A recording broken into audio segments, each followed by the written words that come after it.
Hi everyone, I hope you're all really well. So today is going to be my February favourites, which sort of rhymes, and it's pretty much the end of kind of that nice Christmassy January period now. We're kind of going into spring, which, looking outside, I don't know if the weather has got that memo. We've had about 3 weeks worth of storms just constantly, but nonetheless. So I'm going to jump right into it. I haven't got loads of products. I've got a small little edit, just because I don't really have time to buy loads of new stuff all the time, and to be honest, nor can I afford it these days either. So I'm trying to just use up what I've got, but I do have a few little new bits and stuff that I've been sent to try and that kind of thing. So the first thing that is my absolute favourite might be a little bit controversial. I know some people are really funny about essential oils in pregnancy. From my research, this is okay. If you feel differently, don't use it, that's fine. But I have been having a bath pretty much every evening since it's gotten colder. I get lower back pain quite a lot, and I'm 9 months pregnant now, so everything can be a little bit kind of sore and uncomfortable, and a bath really does help with any aches and pains, and it makes me sleep a lot better as well. So I grabbed these. They're only from Home Bargains. They were like $1.99 and you get quite a lot in here. And these are the Lavender Dead Sea bath salts, and they just look like that. Really big container, and I put a nice big handful in every bath. All they've got in here is Dead Sea salt, lavender, flower oil and some fragrance, and they work so effectively for me. You could just use Epsom salts. I like bath salts actually. I feel like from all bath products, I do like a kind of bubble bath, but I think salts make the most difference to how you feel. Smell beautiful as well, and I've been enjoying this so much, and I'm kind of making the most of having loads of baths and things like that, because I know that once the baby comes I probably won't have as much time to do stuff like that. Then this is another product that is a little bit controversial.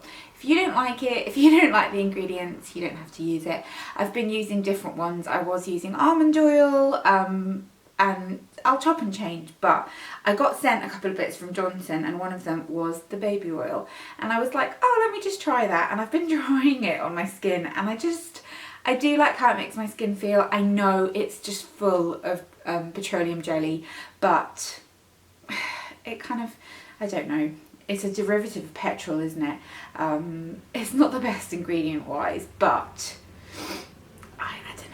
I quite like it. I like how it feels, I like how it smells. I also think it breaks down your fake tan quite well when you're on like day 3 and you're ready to reapply, so I find that quite useful.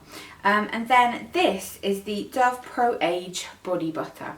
I like this range from Dove when my skin's feeling really dry. I don't think it has any particular anti-aging benefits, but I just think the texture of this is so lovely. It's thick, it's rich, it's creamy, but it's not greasy. You can get dressed straight away. It's not like a Body Shop body butter situation. The only thing I would say is I wish it had a little bit more of a scent to it, but nonetheless it's still a really nice product and really affordable as well, so you don't mind kind of just slathering it on everywhere.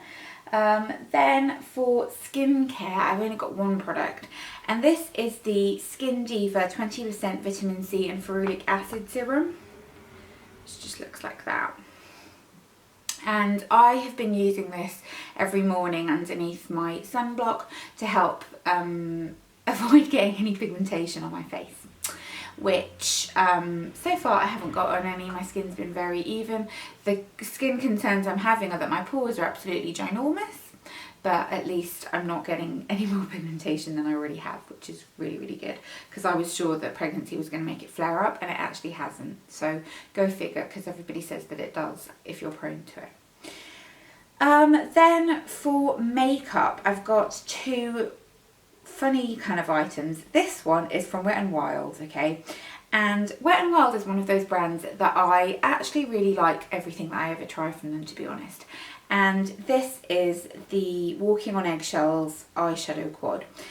I don't know if I think I bought this ages ago from Feel Unique. When was it Feel Unique that started stocking them?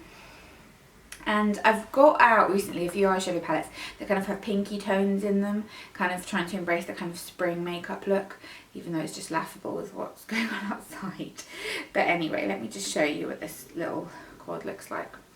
They're really, really not particularly interesting colours, okay, but on the lid, this creates such a pretty look. So I'll do this kind of pinky shade all over the lid, and then I'll do some of that in the crease and a little bit of that in the crease and kind of on the outer corner, smudged underneath. It's a really, really flattering eye colour. And the texture of these is really nice. They're very, very soft and buttery, kind of to a point where there's a little bit of fallout with them, but it is because they're so soft, and I don't mind that. It's a really nice little quad. Then those of you who've been watching me for ages will know that my favourite setting powder is the Lottie London translucent powder, which is becoming increasingly hard to get hold of. Superdrug don't stock Lottie London anymore, and larger Primark stores do, but my Primark doesn't, and I've just not been able to find it very easily online. So somebody said that this was a good alternative. It is more expensive, and I've used it up very, very quickly looking at how much I've got left, but I do really like it. And it's the Gosh Prime and Set Primer and Mattifying Setting Powder 2-in-1. Just looks like that. And it's just a translucent powder. That's what I've used to set my foundation with today. My foundation's Revlon Colour Stay. It's not as finely milled as the Gosh powder, and it's a little bit as the Lottie London powder, sorry, and it's a little bit more drying, but I have really, really enjoyed using it. I will say though, the only thing is I have to use a brush with this, whereas with the Lottie London powder, I liked using it with a damp kind of beauty blender and kind of stippling it on. I found that worked really well like that, and it kind of gave you like a nice soft focus finish.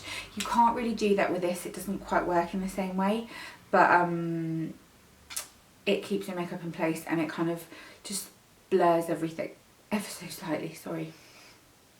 Ugh, I feel really sick, and I don't know why, because I did have some breakfast this morning. Weird. Ooh.